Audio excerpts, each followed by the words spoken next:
Welcome back to Ride JBI. I'm Anthony, and I'm sitting next to my good friend Tom Earls, who just got his JBI spec suspension back for his 2025 Honda CRF250R Works Edition.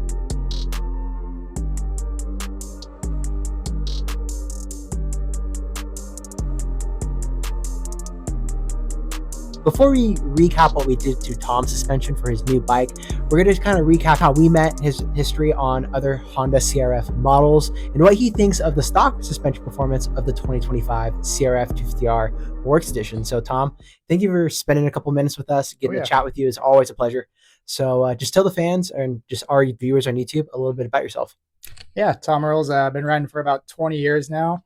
Mostly, started out in the backyard as a kid like everybody else. We've really been doing the track stuff since about 16, 18 years old now, getting close to 40. So about 20 years of track. Just a, mid-pack, CB rider, nothing special, but just love getting out there, riding with my friends. Yeah. And that's exactly how we met. Yeah. I mean, I was just enjoying myself at Lake Elsinore Motorsports Park, RIP, by the way.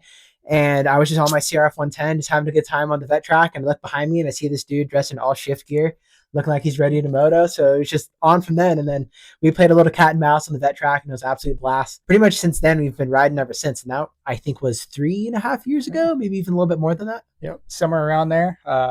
Good time. Just definitely a good reminder. Wear some ankle protection, friends. And those 110s will get you. Yeah, especially if you do no footers, because I learned that the hard way. Since then, you've had quite the slew of CRF250Rs, mainly the 2022 to 2024 gen. That bike saw no changes, not even bold new graphics. It was the exact same bike for the entire generation of that model. You owned 2 of those, so can you just touch on the experience that you had upon those 2 bikes, maybe the type of mods that you did, and what you thought the pitfalls or even the, let's say, good characteristics of the bike? Yeah, I mean, I guess just to preface that, I've been on Hondas for a really long time. Had a new 2014, kept that for 4 years, got a new 2018. That bike was okay. Didn't really jive with it. And I was kind of waiting for the new ones to come out. So then the 22s came out. 250, I only ride 250s right now. Haven't really messed around with the 450, but 22 came out. Was super stoked, loved it. The motor was, much better than the 18 and up generation, just a lot more power, which is obviously huge on a 250. But chassis-wise, chassis suspension-wise was just had that Honda twitch, that Honda shake. I mean, those tank slappers, you're getting down to 4th, 5th gear at Glen Helen. It just got downright scary. So kind of went on a journey to try to get that thing a little bit more dialed and a little bit more predictable. I wouldn't say that it wasn't unpredictable. It was more just predictable that when you started going fast, you're going to get some tank slappers and some twitch, and that's not a good time. So kind of just started running through all the things that you would do. Started with the motor mounts. Every little thing helps on those bikes, or at least it did. Did the motor mounts, did the clamps, got the steering stabilizer. So at least if it did get a tank slapper, it would slap once and then stop, which was at least more comfortable.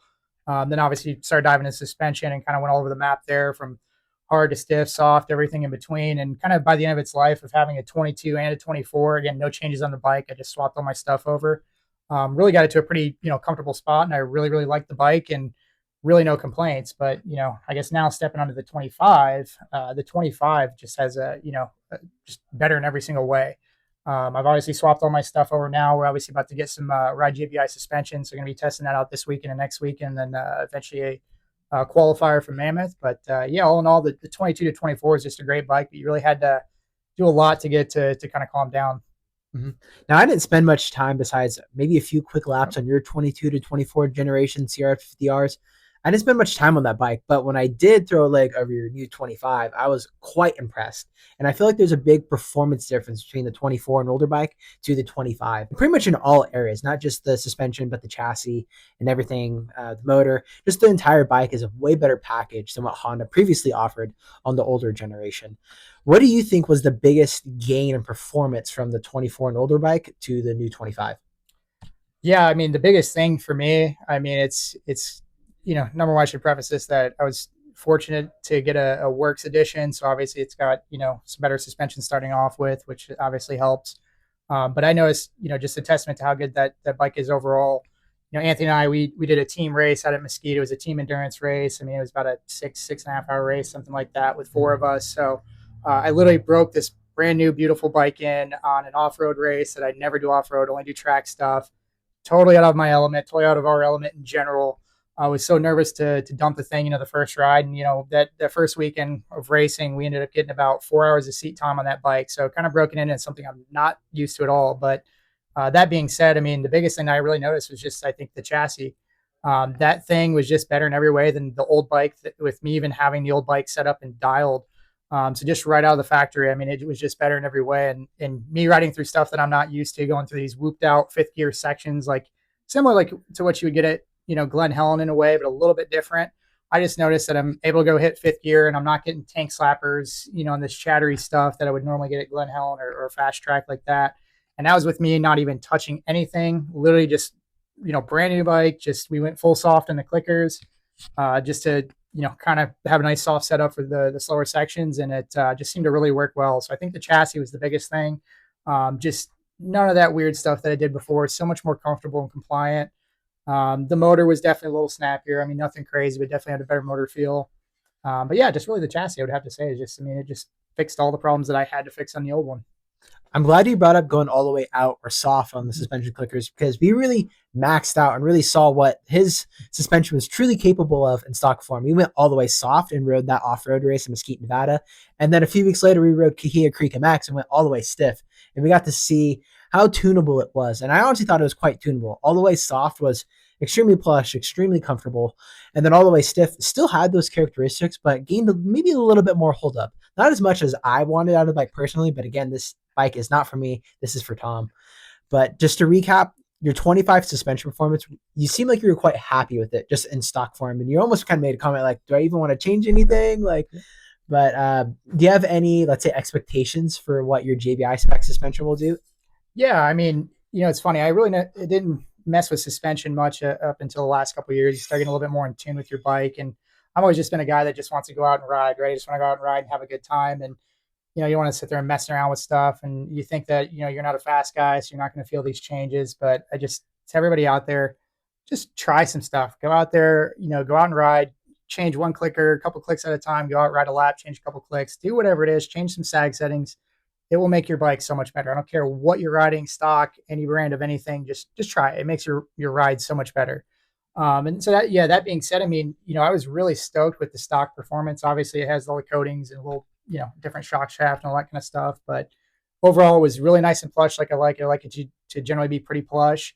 To Anthony's point, I was kind of nervous about even touching it because it felt so good. But you always have to remember the best you've had is the best you know. So, and especially when it comes to suspension, you can always go back. You can always go back to a stock setting. You can change clickers. And for us, this was an eye-opening experience of going full soft to full stiff.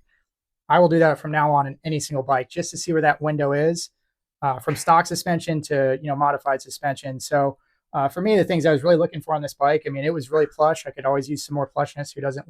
We're going in the vet class, right? We want it to be nice and soft like a Cadillac.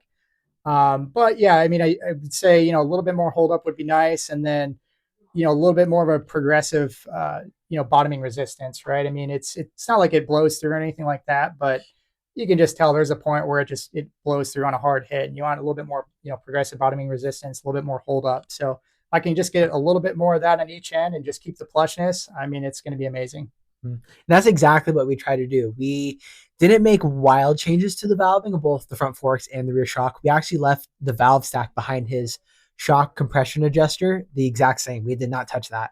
And we really just revalve the shims that are on the main piston on the shock shaft. And then we did quite heavy mods to the front forks, that being the mid valve, the sub valve, the base valve, and all that good stuff. Along with that, we also implemented some of our JBI parts that we have on our website that you can go out and buy that fits pretty much any make, year, model bike out there. Tom's point, that bike did lack some, let's say, hold up during aggressive riding. So think of sections where there's a long whoop section and you're really trying to charge hard, or even if you're trying to push through a jump face and stay low and be really aggressive over those jumps. That's really where the stock suspension performance lacked. And so we combated that with A, JBI spec valving. B, up front, we added our JBI fork volume spacers. So that takes up roughly 40 cc's of oil in the fork. Now, we're not adding oil to the fork, but it takes about 40 cc's of volume in the sense of the fork. So that makes the forks a little bit more progressive as they cycle through its travel. To increase bottoming resistance, we also added our JBI Titanium Pro Perch. Now, if you aren't familiar with the Pro Perch, our Pro Perch design is pretty much unique to any other spring seat. It's really one of its kind. So if you aren't too familiar with that, I'll put up a little display or diagram up on the screen now so you guys can see the oil actually going through the Pro Perch and flexing those doors or those gates open. So it's like an extra layer of damping once you get to those bottom inches of travel. Yeah, and I will say, for the Pro Perch, I mean, that's one of the things I'm most excited to try. I kind of geek out on the mechanics of things and why things work and how they work the way that they do. And just talking with JB and Anthony on that design, it's such a simple but just genius, really cool design. So really excited to see how that works. And that's kind of one thing I would actually note, that we're kind of just talking about the differences between the fork and the shock. The shock in its stock form, and granted, I got a little bit of a bigger shock shaft. I mean, more of the issues that I had was in the fork, so there's a little bit more of a focus on the fork. Um, yeah, and so that being said, I think you know we should get everything that we're trying to achieve here with the fork. And for me, I also am all about balance, so I like to have a very balanced bike. So that's another thing too, is if the shock feels pretty good, we don't want the fork to get way too out of whack either. Then you're chasing the rear to fix the front. But for me, it was most of the focus was on the front. So really looking forward to trying that. And I think if anybody wants to geek out on on those parts, I mean, I would definitely say check them out. It's pretty cool just to think about how they work. Yeah, for sure. And I think we're kind of getting towards the end of the video, but we're actually gonna go ride and test this bike. Tom's gonna test it out by himself tomorrow. JB or I won't be there to help him with on-the-fly suspension clicker changes, but he will have his JBI settings guide. Now that gives you 5 settings to choose from, plus being like the middle of the road or your standard setting. Then you have 2 alternative settings, 2 softer settings, and then 2 stiffer settings. And the JBI settings guide is our answer to any of our riders or customers out there who are struggling with suspension clickers and don't know how to turn them, don't know which direction to go. So we offer with all our DIY kits, all of our revalve services, our JBI settings guide. So that way you have the answer of what would JB do if he was at the track here with me. And I love that too, because as just a casual rider, you can't have one suspension setting that works for everything, right? So it's nice to be able to go out on a weekend, just mess around, have a good time. You're not pushing it. But then when we get the Mammoth qualifier coming up here in a couple of weeks, you obviously want some slightly different suspension settings, or it's going to be a totally different track. So it's nice to be able to have just a little window of operation that you can go to this guide and say, hey, this is what I need to do for this track. It'll at least get you in a ballpark. And then again, you can go a click or 2 or 3 clicks here. And if it doesn't work, go back. Mm-hmm. Yeah, and along with that, he also has a lot of other information on the JBI settings guide. It has fork oil volume, spring rate, what line or what measurement to put your triple clamps or your fork height. So it just has a lot of good information on there for both the fork and shock. That's probably the last piece of the puzzle that we offer with our JBI spec DIY kits and or revalve services. Anything else you want to add before we wrap up here, Tom? No, thanks for having me on. And yeah, stoked to go try this stuff out. We'll obviously have another report for you guys here in a couple of weeks after we get the boys on the bike and just kind of see where things are. But yeah, looking forward to it. Yeah, I'm super excited. I really love the stock bike, just the overall package. Well, I shouldn't say stock, but it was the works edition, but also had clamps and FCPs and stock ECU reflashed by Jamie, our neighbor, just at Twisted Development. So that bike was super rad. And I think the last missing piece of the puzzle was just a little bit more hold up and bottoming resistance out of the suspension, both the front forks and the rear shock. And I think now that we have that puzzle piece in place, your bike is going to be, you pretty much have a kit suspension. It just in sheep's clothes. Yeah, never thought I would have a bike like this, but here we are, and it's sick, and I love it, and looking forward to riding it. Cool. Well, so am I. Thank you for just spending a few minutes chatting with us and sharing your experience with us to our viewers here on the Ride JBI YouTube channel. These are also available on Spotify as well. So if you want to listen on your drive home from work or to work, on the way to the track or anything like that, these are also available on the Ride JBI Spotify channel as well. Thank you guys for tuning in. And if you aren't subscribed, please subscribe so you can stay up to date with the latest Ride JBI episodes. Thank you guys for watching, and we will see you guys in the next episode. Have a good one.